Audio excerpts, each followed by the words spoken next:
राम पार्थ वित्तम तस्य हराम्य हम करोमि बंधु विच्छेदम सच कष्टेन जीवती।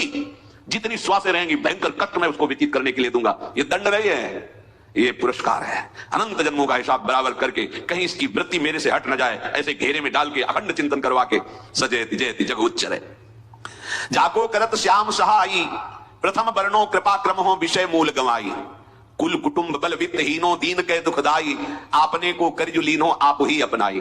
कह रहे हैं अब मैं वर्णन करता हूं श्याम सुंदर जिस पर कृपा करते हैं उस पर कैसा बर्ताव करते हैं। बोले सबसे पहले उसके विषय भोगों का नाश कर देते हैं, फिर दूसरी कृपा कोई परिवार का कोई मित्र कोई रिश्ते नातेदार उसकी तरफ देखेगा भी नहीं, फिर ऐसा दुख प्रदान करते हैं कि केवल एक भरोसा रह जाता है, एक भरोसा एक बल एक आस विश्वास, बस नाथ आपके सिवा हमारा कोई नहीं। बस वहीं से जो चमत्कार प्रकट होता है, त्रिभुवन में कोई उसकी समानता नहीं कर सकता जिस पर ठाकुर की कृपा है। पर इस कृपा को हजम करने के लिए इसीलिए संत संग किया जाता है कि पहले से वो तैयार कर देते हैं। जैसे आर्मी की ट्रेनिंग होती है ना, ट्रेनिंग के बाद भी पार्टर में लगाया जाता है, ऐसे ही संतजन ये ट्रेनिंग देते हैं। अब जो टिके तो टिके, नहीं तो घर बैठे जाके। अगर टिक गया तो गुरु मेहरबान तो चेला पहलवान, भगवान भी परास्त नहीं कर सकते। उसमें ऐसी सामर्थ्य आ जाती है कि हर प्रभु के द्वारा दिए गए विधान को हंस करके स्वीकार कर लेता है। और ऐसा नहीं कि उसको कष्ट होता है। ये लोक भाषा में भगवान कह रहे हैं सच कष्टेन जीविता, नहीं तो जिस चिदानंद में वो सुख भोगता है वो ब्रह्मा को भी नहीं प्राप्त है जो भक्त को प्राप्त होता है। भक्त का वैभव दिव्य होता है, चिदानंद में होता है। ये तो पापियों के पास भी वैभव है, रुपया पैसा कुटुंब परिवार। भगवान के दास के पास जो वैभव होता है वो अचिंत्य है, तुम चिंतन भी नहीं कर सकते, ऐसा वैभव होता है। धाय माने एक सेविका का रूप तत्काल लिया, जैसे पोछा झाड़ू लगाने वाले, और कुछ दोने पत्तल डाले, उनके नीचे चंद्रहास जी को डाला, ऊपर से करके ऐसे माथे पे रख के निकले। सैनिकों ने पूछा इसमें क्या है, तुम उनका राजघराने के दोने पत्ते जूठे दिखा। ऐसे नीचे किया तो लिखा सब ऊपर जूठन पर, चल निकल जल्दी भाग यहां से निकल। बस वो भागी, बचा ले गई।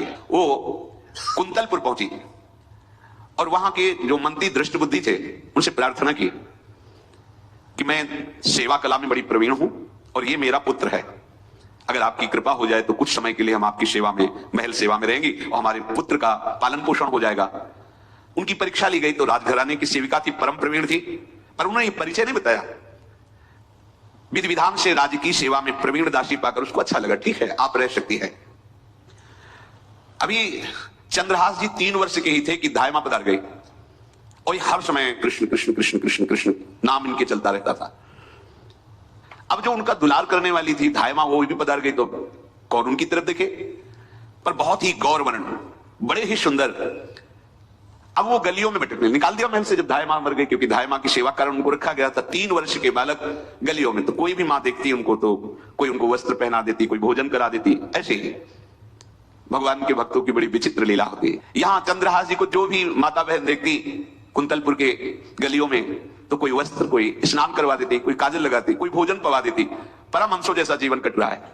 कृष्ण कृष्ण कृष्ण कृष्ण। 14 भुवनों में जिनकी अव्याहत गति है, जो सबको देखते रहते हैं, श्री देवर्षि नारद जी।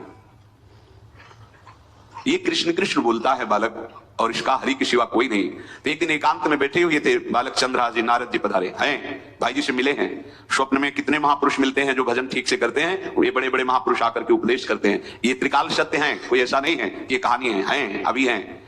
जहां आप भगवत चिंतन करेंगे तो आपको परिचय बड़े बड़े महापुरुषों का मिलने लगेगा। नारद जी आए तो देखा आंख बंद की हुई चंद्रहास जी कृष्ण कृष्ण कृष्ण कृष्ण कृष्ण ऐसा उच्चारण कर रहे हैं।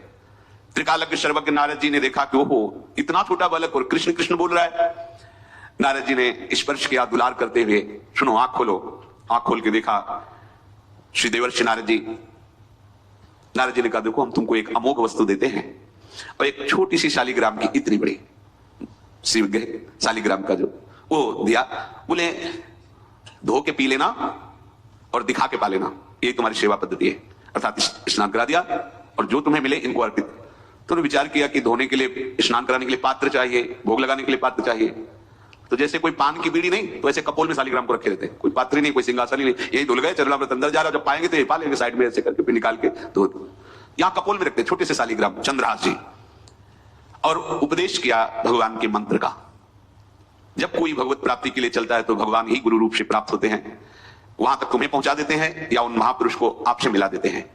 जब कोई भगवत प्राप्ति के लिए जहां चलता है तो ये भगवान अपनी तरफ से कृपा करते हैं। ये दृष्ट बुद्धि के जो महल में धायमा ने इनका आश्रय स्वीकार करवाया था, उसके पुत्र थे मदन जी, वो बड़े भागवत थे। और एक पुत्री थी जिसका नाम था विषया, वो बड़ी सुंदर थी, अभी छोटी अवस्था की थी। मदन जी का स्वभाव था भक्तों को भोजन पवाना।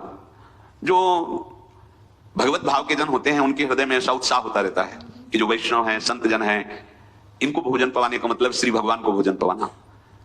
भक्तमाल में भी वर्णन है कि जैसे गर्भवती मां को आप कुछ भी पवाओ तो बालक की पुष्टता अपने आप होती है, ऐसे संतों के हृदय में भगवान विराजमान प्रकट रूप से हैं। जब हम संतों को भगवत भाव से भोग पवाते हैं तो साक्षात भगवान ही पाते हैं।